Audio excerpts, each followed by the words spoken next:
મિત્રો આ વિડીયોમાં આપણે વાત કરીશું ઇન્કમ ફ્રોમ કેપિટલ ગેઇન વિશે. કેપિટલ ગેઇન એટલે કે તમારી કોઈ પણ કેપિટલ એસેટ હોય એ કેપિટલ એસેટને તમે ટ્રાન્સફર કરો અને એ ટ્રાન્સફર થવા પર જો એનામાં કોઈ નફો થતો હોય એને કેપિટલ ગેઇન કહીશું, અને ટ્રાન્સફર થતાં એમાં જો નુકસાન જતું હોય તો એને કેપિટલ લોસ કહીશું. તો વાત થઈ કેપિટલ એસેટની કે કેપિટલ એસેટના ટ્રાન્સફર થવાથી નફો કે નુકસાન થશે, તો આપણે પહેલાં સમજવું પડે કે કેપિટલ એસેટ કોને કહીશું. કેપિટલ એસેટ એટલે કે એની જો ડેફિનેશન જોઈએ તો ડેફિનેશન ઘણી લાંબી છે, જેમાં સૂચવેલું છે કે કેપિટલ એસેટ એટલે કે એવી દરેક પ્રકારની પ્રોપર્ટી, પછી તે તમારા બિઝનેસ સાથે સંકળાયેલી હોય કે બિઝનેસ સાથે ન સંકળાયેલી હોય, પણ એમાં નીચે મુજબની કેટેગરીનો સમાવેશ થશે નહીં. જો તમારા ધંધાનો કોઈ સ્ટોક છે તો એની કેપિટલ એસેટ માનવામાં આવશે નહીં. એ ઉપરાંત પર્સનલ ઇફેક્ટ શું છે એ પણ હમણાં સમજીશું. ઓકે, ત્યારબાદ રૂરલ એગ્રીકલ્ચર લેન્ડ છે તો એને પણ કેપિટલ એસેટ નહીં કહીશું, અને ગોલ્ડ બોન્ડ ઇસ્યુડ બાય ગવર્મેન્ટે ઇસ્યુ કરેલા ગોલ્ડ બોન્ડ છે એ પણ કેપિટલ એસેટ નથી. આ ચાર કેટેગરીને છોડીને કોઈ પણ પ્રકારની પ્રોપર્ટી હોય, પછી એ તમારા બિઝનેસમાં એપ્લિકેબલ હોય કે ન હોય, તો એ દરેક પ્રોપર્ટીને તમે કેપિટલ એસેટ કહી શકો. ઓકે, એ ઉપરાંત ફોરેન ઇન્સ્ટિટ્યુશનલ ઇન્વેસ્ટરે કોઈ સિક્યુરિટીમાં રોકાણ કરેલું છે તો એ ફોરેન ઇન્સ્ટિટ્યુશનલ ઇન્વેસ્ટરે જે રોકાણ કરેલું છે એ સિક્યુરિટીઝને પણ કેપિટલ એસેટ ગણવામાં આવશે. હવે વાત કરીએ ડિટેલિંગમાં કે આ જે ચાર કેટેગરી છે એ ચાર કેટેગરીમાં તમને પ્રશ્ન થતો હશે કે પર્સનલ ઇફેક્ટ એટલે શું અને રૂરલ એગ્રીકલ્ચર લેન્ડ કોને કહેવો. ઓકે, તો એના વિશે પણ આપણે ચર્ચા કરીએ. પર્સનલ ઇફેક્ટની વાત કરું તો કોઈ પણ એવી પ્રોપર્ટી કે જે મૂવેબલ છે અને તમારી પર્સનલ છે, તો એવા કિસ્સામાં એને પર્સનલ ઇફેક્ટ કહીશું. જેવું કે તમારો મોબાઈલ, કાર છે, લેપટોપ છે, આ દરેકને આપણે પર્સનલ ઇફેક્ટ કહી શકીએ. તો એ કેપિટલ એસેટની કેટેગરીમાં આવતું નથી, પણ તેમાં પણ એક્સક્લુઝન જોવા મળે છે. જેવા કે જ્વેલરી હોય, આર્કોલોજીકલ કલેક્શન હોય, ડ્રોઈંગ હોય, પેઇન્ટિંગ હોય, સ્ક્રિપ્ચર્સ હોય કે આવા જ બીજા વર્ક ઓફ આર્ટ હોય, તો એને તમે પર્સનલ ઇફેક્ટ નહીં કહી શકો અને એ કેપિટલ એસેટ કહેવાશે, મતલબ એના પર કેપિટલ ગેઇન લાગશે. હવે તમને પ્રશ્ન થશે કે કોઈ પર્સનલ ઇફેક્ટ કેપિટલ એસેટ છે કે નહીં એ ડિટરમાઇન કરવું તો પછી મુશ્કેલ થઈ રહે, કારણ કે એક્સક્લુઝન પણ અંદર આપેલા છે. તો જુઓ, કોઈ પર્સનલ ઇફેક્ટની કેટેગરીમાં આવતી કોઈ પ્રોપર્ટી હોય, એટલે કે તમારી પર્સનલ હોય અને મૂવેબલ હોય, પણ તેની ફ્યુચર વેલ્યુ જો ઘટવાની હોય તો એ પર્સનલ ઇફેક્ટ કહેવાશે. ઓકે, અને જો એની ફ્યુચર વેલ્યુ વધવાની હોય તો એ પર્સનલ ઇફેક્ટ કહેવાશે નહીં. એટલે કે કોઈ પણ એવી પર્સનલ કે મૂવેબલ આપની પાસે પ્રોપર્ટી છે અને એ પ્રોપર્ટીની ફ્યુચર વેલ્યુ વધવાની નથી તો એ કેપિટલ એસેટ નથી.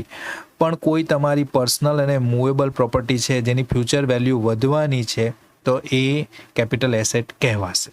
આગળ વાત કરીએ રૂરલ એગ્રીકલ્ચર લેન્ડ માટે. રૂરલ એગ્રીકલ્ચર લેન્ડને એટલા માટે સમજવાનો કે ઘણી વખત શહેરી વિસ્તારોની નજીક ગ્રામીણ એગ્રીકલ્ચર લેન્ડ પણ હોય છે. તો એ જે મ્યુનિસિપલ એરિયા સાથે જોડાયેલી જે એગ્રીકલ્ચર લેન્ડ છે, શું એને આપણે રૂરલ એગ્રીકલ્ચર લેન્ડ કહીશું કે અર્બન એગ્રીકલ્ચર લેન્ડ કહીશું, તો એને ક્લાસિફાઈ કરવા માટે જ અહીંયા આગળ આપણને આ જે પણ વસ્તુ છે એ સૂચવેલી છે. જે પ્રમાણે કોઈ પણ મ્યુનિસિપલ એરિયા છે કે જેની વસ્તી 10,000થી વધુ પણ 1 લાખથી ઓછી છે, તો એવા કિસ્સામાં એ મ્યુનિસિપલ એરિયા જે પણ ડિસાઇડ થયેલો હશે ત્યાંથી થઈને એરિયલ વ્યૂમાં 2 કિલોમીટર સુધીનો વિસ્તાર એ અર્બન એગ્રીકલ્ચર લેન્ડ કહેવામાં આવશે, એટલે કે અર્બન લેન્ડ કહેવામાં આવશે. અને એમાં જો કોઈ એગ્રીકલ્ચર લેન્ડ છે તો એ અર્બન એગ્રીકલ્ચર લેન્ડ કહેવાશે. એ જ રીતે જો પોપ્યુલેશન 1 લાખથી વધારે છે અને 10 લાખથી ઓછું છે તો એ કિસ્સામાં એ જે તે મ્યુનિસિપલ એરિયાથી લઈને 6 કિલોમીટર સુધીનો વિસ્તાર એ અર્બન લેન્ડ કહેવાશે, અને એમાં જો કોઈ એગ્રીકલ્ચર લેન્ડ હશે તો એ અર્બન એગ્રીકલ્ચર લેન્ડ ગણાશે. એવા જ કિસ્સામાં જો કોઈ મ્યુનિસિપલ વિસ્તારની 10 લાખથી વધુ વસ્તી છે તો એવા કિસ્સામાં એ મ્યુનિસિપલ એરિયાથી લઈને 8 કિલોમીટર સુધીનો જે વિસ્તાર હશે એને અર્બન લેન્ડ કન્સિડર કરવામાં આવશે, અને એમાં પણ જો કોઈ એગ્રીકલ્ચર લેન્ડ હશે તો એ અર્બન એગ્રીકલ્ચર લેન્ડ કહેવામાં આવશે. તો આ જે સમજૂતી આપી છે એ પ્રમાણે કોઈ પ્રોપર્ટી અર્બન એગ્રીકલ્ચર લેન્ડમાં ફોલ કરે છે તો એ કેપિટલ એસેટ છે, પણ જો રૂરલ એગ્રીકલ્ચર લેન્ડમાં ફોલ કરે છે તો એ કેપિટલ એસેટ નથી. હવે મારું માનવું છે કે તમે કેપિટલ એસેટ શું છે એને વધુ સારી રીતે સમજી ચૂક્યા છે. તો આગળ વધીએ. કેપિટલ એસેટ વિશે બીજી પણ ઘણી અગત્યની માહિતી છે, જેવું કે capital asset can be short term capital asset or long term capital asset. આ જે કેપિટલ એસેટ હોય છે એ શોર્ટ ટર્મ કેપિટલ એસેટ પણ હોઈ શકે અને લોંગ ટર્મ કેપિટલ એસેટ પણ હોઈ શકે.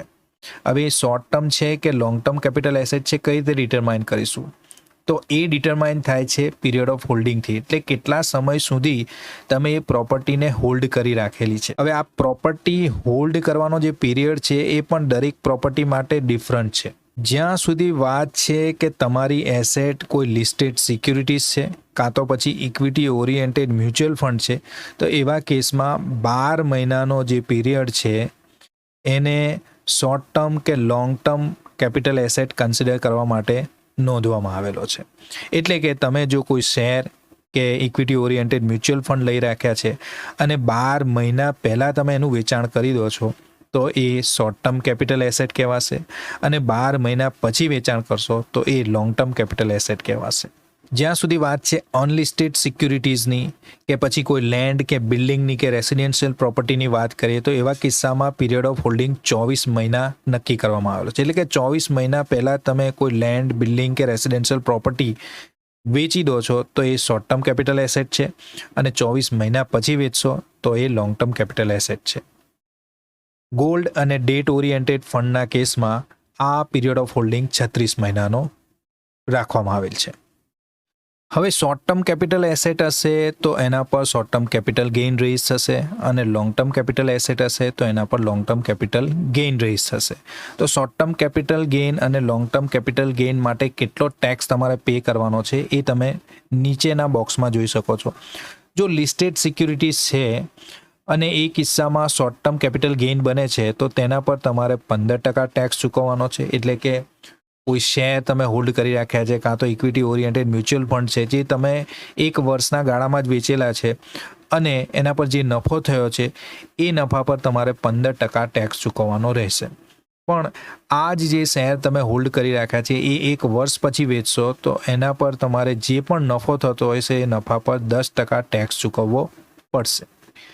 અનલિસ્ટેડ સિક્યુરિટીઝ એટલે કે અનલિસ્ટેડ શેર, ડિબેન્ચર વગેરે જે પણ હોય, અને લેન્ડ એન્ડ બિલ્ડિંગની વાત કરીએ તો તેમાં જો શોર્ટ ટર્મ કેપિટલ ગેઇન બનતો હશે તો જે પણ સ્લેબમાં તમે તમારો જે સ્લેબ આપણે આગલી વિડીયોમાં જોઈ ગયેલા છે, જે સ્લેબ હશે 5%, 20%, 30% કે પછી નવા ટેક્સ રેજીમ મુજબ જે પણ છે એ પ્રમાણે તમે કેલ્ક્યુલેશન કરશો. અધરવાઇઝ જો લોંગ ટર્મ કેપિટલ ગેઇન બનશે તો 20% લેખે તમારે એના નફા પર ટેક્સ ચૂકવવો પડશે. ડેટ ઓરિએન્ટેડ ફંડ અને ગોલ્ડના કિસ્સામાં સેમ અનલિસ્ટેડ સિક્યુરિટી અને લેન્ડ બિલ્ડિંગ જેવું જ રહેશે. હવે આ જ બાબતોને આપણે ઉદાહરણ દ્વારા વધુ સારી રીતે સમજીએ. જેવું કે અહીંયા એક ઉદાહરણ આપેલું છે કે એક વ્યક્તિ છે મિસ્ટર એક્સ, એણે 2 લાખમાં કોઈ પ્રોપર્ટી ખરીદેલી 2016માં, અને આ જ પ્રોપર્ટીને એણે 30 લાખમાં 2017માં વેચેલ છે. તો જો આનો પીરિયડ ઓફ હોલ્ડિંગ આપણે જોઈશું તો એ પ્રોપર્ટીને 16 અને 17ની વાત કરીએ તો લગભગ 14 મહિના જેવી પ્રોપર્ટી હોલ્ડ કરેલી છે. 24 મહિના પહેલાં તમે જો પ્રોપર્ટી વેચો છો તો એ છે શોર્ટ ટર્મ કેપિટલ એસેટ, અને 24 મહિના પછી વેચો છો તો એ છે long term capital asset.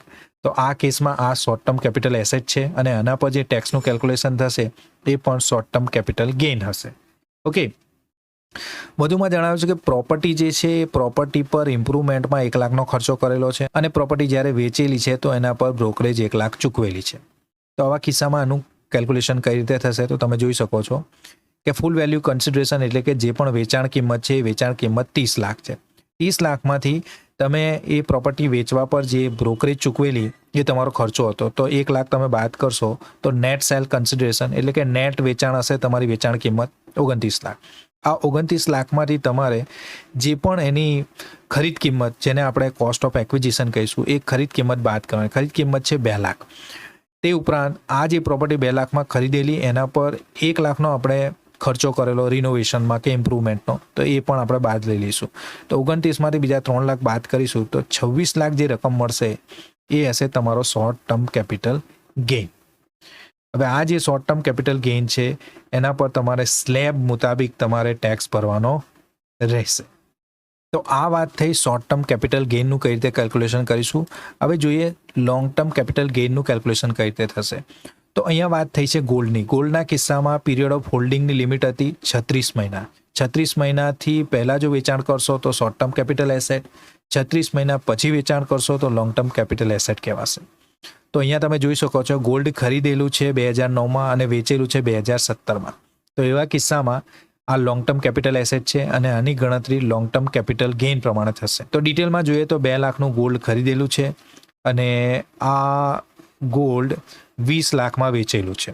Okay, અને પીરિયડ ઓફ હોલ્ડિંગ રહ્યો છે 8 વર્ષથી ઉપર. કમ્પ્યુટેશન કરીશું તો ફૂલ વેલ્યુ કન્સિડરેશન આગળ કર્યું એ પ્રમાણે 20 લાખ એની વેચાણ કિંમત છે. એમાં કોઈ પણ વેચાણ માટે ખર્ચો થયેલો નથી એટલે તે કંઈ પણ છે નહીં. તો એ કિસ્સામાં નેટ સેલ્સ કન્સિડરેશન એટલે કે નેટ વેચાણ 20 લાખનું છે. એમાંથી હવે તમારે ઇન્ડેક્સેશન કરવું પડશે, કારણ કે જ્યારે પણ લોંગ ટર્મ કેપિટલ ગેઇન ગોલ્ડના કે રેસિડેન્શિયલ પ્રોપર્ટીના કિસ્સામાં લોંગ ટર્મ કેપિટલ ગેઇન તમારે જો મેળવવો હોય તો એવા કિસ્સામાં તમારે ઇન્ડેક્સેશન કરવું પડે. ઇન્ડેક્સ કોસ્ટ ઓફ એક્વિઝિશન આપણે કાઢવી હોય તો એના માટે શું કરવું પડે? તો જે પણ કોઈ ખરીદ કિંમત હશે એ ખરીદ કિંમત સાથે જે પણ વર્ષમાં વેચવામાં આવેલું છે એ વર્ષની ઇન્ડેક્સ વેલ્યુને ગુણવામાં આવશે અને જે વર્ષમાં ખરીદવામાં આવેલું એ વર્ષની ઇન્ડેક્સ વેલ્યુને ડિવાઈડ કરવામાં આવશે. જેવું કે તમે અહીંયા જોઈ શકો છો કે 2 લાખની ખરીદી હતી તો 2 લાખ ગુણ્યા 272. આ 272 આવ્યા ક્યાંથી? તો એ માટે તમારે કોસ્ટ ઇન્ફ્લેશન ઇન્ડેક્સ જોવો પડે, જે કંઈક આ મુજબ છે. ઓકે, એ પ્રમાણે તમારે જોવાનું છે કે કયા વર્ષમાં વેચાણ થયું. તો વેચાણ થયું છે 2017માં. તો જો અહીંયા આપણે 2017 જોઈએ, 2017 એટલે કે 2017-18 ફાઇનાન્શિયલ યર, બરાબર. તો એ માટે આપણને કોસ્ટ ઇન્ફ્લેશન ઇન્ડેક્સ વેલ્યુ કેટલી મળે છે? 272. તો 2 લાખ સાથે 272ને જોડીશું અને ડિવાઈડ કરીશું જે વર્ષમાં ખરીદી થયેલી એની ઇન્ડેક્સ વેલ્યુ. ખરીદી ક્યારે થઈ છે? 2009માં, એટલે કે 9-10. તો 9-10 તમે જોશો તો 148 ઇન્ડેક્સ વેલ્યુ. તો 148 ડિવાઈડ કરીશું અને પછી જે ફિગર મળશે એ હશે આપણો ઇન્ડેક્સ્ડ કોસ્ટ ઓફ એક્વિઝિશન. એટલે કે જે પ્રોપર્ટી તમે ખરીદેલી એની કિંમત 2009માં 2 લાખ હતી, પણ ઇન્ડેક્સેશન પછી એ વેલ્યુ 3,67,000 બનશે. અને એને જો નેટ સર્ચ કન્સિડરેશનમાંથી બાદ કરીશું તો આપણને મળે છે લોંગ ટર્મ કેપિટલ ગેઇન 16,32,433. હવે આ જે 16,32,433 છે એ લોંગ ટર્મ કેપિટલ ગેઇન છે એટલે એના પર 20% લેખે ટેક્સ પે કરવામાં આવશે. બીજું એક ઉદાહરણ જોઈએ કે જે વિશેષ ઉદાહરણ હું કહીશ, કારણ કે આમાં ઘણું સમજવા લાયક બાબત છે કે 1997માં એક પ્રોપર્ટી 2 લાખમાં ખરીદેલી, 2018માં એ પ્રોપર્ટી 30 લાખમાં વેચી દીધી. હવે તમે અહીંયા જોશો તો ફૂલ વેલ્યુ કન્સિડરેશન 30 લાખ છે, બ્રોકરેજ કોઈ ચૂકવેલ નથી, એ નીલ છે, એટલે 30 લાખ જ તમારું નેટ સેલ્સ કન્સિડરેશન છે. એમાંથી ઇન્ડેક્સેશન આવે, ઇન્ડેક્સ વેલ્યુ આપણે લાવવી પડે, ઇન્ડેક્સ કોસ્ટ ઓફ એક્વિઝિશન મેળવવી પડશે, કારણ કે 97થી 18 તો 21 વર્ષ થઈ ગયા છે અને રેસિડેન્શિયલ પ્રોપર્ટીના કે હાઉસ પ્રોપર્ટીના કેસમાં 24 મહિના હોય, તો એનાથી વધુ છે એટલે આ લોંગ ટર્મ કેપિટલ એસેટ છે. તો આપણે ઇન્ડેક્સ કોસ્ટ ઓફ એક્વિઝિશન અહીંયાથી ડિરાઈવ કરવી પડશે. તો એ માટે જરૂરી શું છે કે પહેલું ખરીદ કિંમત કઈ છે? 3 lakh plus cost of acquisition લઈશું તો વેચાણનું વર્ષ છે આપણું 2017-18. ઓકે, 17-18 વર્ષ છે. Okay, financial year. અને ખરીદીનું વર્ષ જોઈશું તો એ છે 1997, જે કોસ્ટ ઇન્ફ્લેશન ઇન્ડેક્સનું જે ટેબલ છે એમાં સૂચવેલું નથી. તો આ માટે શું કરવામાં આવશે કે તમારી 1997ની જે 2 લાખની પ્રોપર્ટી છે એની વેલ્યુ ફેર માર્કેટ વેલ્યુ 2001-2માં કેટલી હશે તો એ સર્કલ ઓફિસર દ્વારા નક્કી કરવામાં આવશે અને એ પ્રમાણે જે પણ વેલ્યુ હશે, સપોઝ અહીંયા આપણે ધારી લીધી છે કે 2001-2માં એની 5 લાખની વેલ્યુ હશે, તો 5 લાખ આપણે 2001-2ને અનુસરીને 5 લાખ ફેર માર્કેટ વેલ્યુ લઈશું, ગુણ્યા વેચાણનું વર્ષ છે આપણું 17-18નું તો 272, એનું આપણે એને ઇન્ડેક્સ વેલ્યુ મળશે, ડિવાઈડ થશે ખરીદીનું વર્ષ. તો ખરીદીનું વર્ષ આવે 2001-2 જ કહેવાશે, 97 નહીં, કારણ કે આપણે ફેર માર્કેટ વેલ્યુ 2001-2ની લઈ લીધી. તો 2001-2માં ઇન્ડેક્સ વેલ્યુ છે 100, તો 100ને ડિવાઈડ કરીશું તો એવા કિસ્સામાં ફિગર મળશે આપણને 13,60,000. 13,60,000 હશે આપણું ઇન્ડેક્સ્ડ કોસ્ટ ઓફ એક્વિઝિશન. અને આ 13,60,000ને આપણે જો 30 લાખમાંથી બાદ કરીશું તો જે પણ રકમ મળશે 16,40,000 એ છે તમારી લોંગ ટર્મ કેપિટલ ગેઇન. એના પર તમારે 20% ટેક્સ ચૂકવવો પડશે. હવે આ જે કેપિટલ ગેઇન થકી જે ટેક્સ બને છે એ ટેક્સથી બચવા માટે આપણા પાસે કોઈ રસ્તો હોઈ શકે, તો એ રસ્તો છે કેપિટલ ગેઇન એક્ઝેમ્પશનનો. તમે જે પણ કેપિટલ ગેઇન બને છે એ કેપિટલ ગેઇનને જુદી જુદી રીતે ઇન્વેસ્ટ કરીને કે જુદી જુદી રીતે રોકાણ કરીને તમે એક્ઝેમ્પશન પ્રાપ્ત કરી શકો છો, મતલબ એ રકમ પર તમારે ટેક્સ ચૂકવવાનો થશે નહીં. તો એ માટે ઘણી સેક્શન છે, એને આપણે જોઈએ કેપિટલ ગેઇન એક્ઝેમ્પશનની વાત કરીએ તો સેક્શન 54માં કહેવામાં આવેલું છે કે તમે કોઈ ઇન્ડિવિજ્યુઅલ છો કાં તો પછી HUF છો અને તમે કોઈ રેસિડેન્શિયલ પ્રોપર્ટીનું વેચાણ કરેલું છે અને એનાથી જે લોંગ ટર્મ કેપિટલ ગેઇન બનેલો છે એ લોંગ ટર્મ કેપિટલ ગેઇનનું તમે બીજી કોઈ રેસિડેન્શિયલ પ્રોપર્ટીમાં ઇન્વેસ્ટમેન્ટ કરો છો તો એવા કિસ્સામાં કોઈપણ પ્રકારનો ટેક્સ ચૂકવવાનો રહેશે નહીં. આ જે બીજી પ્રોપર્ટી તમે ખરીદો એ જે પણ તમે વેચેલી પ્રોપર્ટી છે એના 1 વર્ષ પહેલાં ખરીદી લો, કાં તો પછી વેચાણ કર્યા પછી 2 વર્ષ પછી ખરીદી કરી લો, કાં તો જો કન્સ્ટ્રક્શન કરાવવાનું હોય તો કન્સ્ટ્રક્શન માટેની પ્રોપર્ટી માટે 3 વર્ષની છૂટ મળેલી છે.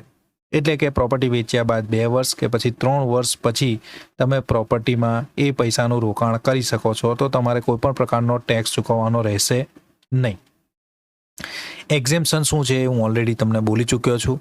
અને લોકિન પીરિયડ છે 3 વર્ષનો, એટલે કે જે નવી પ્રોપર્ટી તમે ખરીદ્યો છો એ પાછી તમારે 3 વર્ષ સુધી વેચવાની નથી. જો 3 વર્ષ પહેલાં વેચી દેશો તો આગળ જેમાંથી એક્ઝેમ્પશન મળેલું છે એ જ વેલ્યુ તમારી આગળના રિટર્નમાં જોડાઈ જશે અને એના પર ટેક્સ ચૂકવવાનો થશે, તો એ મુશ્કેલ બની રહે. સેક્શન 54(b)માં જણાવ્યું છે કે તમે જો ઇન્ડિવિજ્યુઅલ છો અને તમે અર્બન એગ્રીકલ્ચર લેન્ડનું વેચાણ કરેલું છે તો સામે તમારે બીજી એગ્રીકલ્ચર લેન્ડ ખરીદી લેવાની છે અને એ 2 વર્ષના પીરિયડમાં ખરીદવાની છે, તો તમને આમાં ટેક્સ ચૂકવવાનો રહેશે નહીં. સેક્શન 54(d)માં જણાવેલું છે કે જો તમે કોઈ ઇન્ડસ્ટ્રીયલ અંડરટેકિંગને વેચેલું છે તો સામે તમે બીજું ઇન્ડસ્ટ્રીયલ અંડરટેકિંગ જો ખરીદેલો છો તો તમને લાભ મળશે. સેમ પ્રોવિઝન 54 અને 54(b) પ્રમાણે જ છે. સેક્શન 54(e)(c)ની વાત કરીએ તો કોઈ પણ વ્યક્તિ, પછી ઇન્ડિવિજ્યુઅલ હોય, HUF હોય, કંપની હોય, LLP હોય, કોઈ પણ વ્યક્તિએ કોઈ પણ પ્રકારની કેપિટલ એસેટનું વેચાણ કરેલું હોય, કોઈ પણ પ્રકારની કેપિટલ એસેટનું, અને સામે તે જે પણ લોંગ ટર્મ કેપિટલ ગેઇન બનતો હોય એનું રોકાણ ગવર્મેન્ટના કેટલાક સ્પેસિફાઈડ બોન્ડ્સ છે, જેવું કે national highway authority of India, rural electricity corporation limited વગેરે, ઓકે, તો એના બોન્ડમાં જો રોકાણ કરી દેશો એ રકમનું તો તમને એક્ઝેમ્પશન મળી જશે. અને આ રોકાણ તમારે 6 મહિનામાં કરવાનું છે. જ્યારે તમે કેપિટલ એસેટ વેચો છો એ વેચ્યાના 6 મહિનામાં જ આ રોકાણ કરવાનું રહેશે. અને આ એક્ઝેમ્પશનની એક લિમિટ છે કે તમે મેક્સિમમ 50 લાખ જેટલું જ એક્ઝેમ્પશન ક્લેમ કરી શકો છો, એનાથી વધારે નહીં. લોકિન પીરિયડ 3 વર્ષનો છે, મતલબ આ રોકાણ 3 વર્ષ સુધી તમારે કન્ટિન્યુ કરવું પડશે. વધુ આગળ જોઈએ તો બીજા કેટલાક પ્રોવિઝન છે એ પ્રમાણે સેક્શન 54(f)માં જણાવ્યું કે તમે કોઈ ઇન્ડિવિજ્યુઅલ અને HUF છો અને તમે કોઈ લોંગ ટર્મ કેપિટલ એસેટનું વેચાણ કરેલું છે, રેસિડેન્શિયલ પ્રોપર્ટી સિવાયની કોઈ પણ લોંગ ટર્મ કેપિટલ એસેટનું વેચાણ કરેલું છે, તો સામે તમારે બીજી એક રેસિડેન્શિયલ હાઉસ પ્રોપર્ટી ખરીદી લેવાની રહેશે, તો તમે આમાં એક્ઝેમ્પશન મેળવી શકો છો. ને એનો નિયમ પણ જે આગળ રેસિડેન્શિયલ પ્રોપર્ટીના જે રૂલ હતા એ પ્રમાણે જ છે. લોકિન પીરિયડ 3 વર્ષનો છે. સેક્શન 54(g)(b)માં જણાવેલું છે કે તમે જો ઇન્ડિવિજ્યુઅલ છો અને HUF છો અને રેસિડેન્શિયલ પ્રોપર્ટી તમે વેચી છે, તમે એક્ઝેમ્પશન કઈ રીતે ક્લેમ કરશો? રેસિડેન્શિયલ પ્રોપર્ટી વેચેલી છે અને એની સામે એ જે પણ નફો પ્રાપ્ત થયો છે એને તમે એક બિઝનેસમાં રોકશો અને એનો 50% હિસ્સો તમારે ધરાવવાનો છે, તો એક્ઝેમ્પશન મળશે. રિટર્ન ફાઇલિંગની ડ્યુ ડેટ છે એ પહેલાં તમારે રોકાણ કરવું પડશે. લોકિન પીરિયડ અહીંયા બતાવેલો છે 5 વર્ષ, મીન્સ આ બિઝનેસ તમારે 5 વર્ષ માટે કન્ટિન્યુ રાખવો પડશે. તો આ કઈ પ્રોવિઝન હતા એક્ઝેમ્પશન ક્લેમ કરવા માટે. જો કેપિટલ ગેઇન તમારો બને છે અને એમાં જો ટેક્સ ભરવાનો થાય છે તો એક્ઝેમ્પશન માટે ઘણા બધા તમારી પાસે વિકલ્પો છે, એ વિકલ્પોનો તમે આશરો લઈ શકો. તો દોસ્તો આ વિડીયોમાં આપણે કેપિટલ ગેઇન વિશે ડિટેલમાં સમજ્યું. જો તમને વિડીયો પસંદ આવી છે તો પ્લીઝ વિડીયોનો લાઇક કરો, શેર કરો અને જરૂરથી ચેનલને સબસ્ક્રાઈબ કરી લો.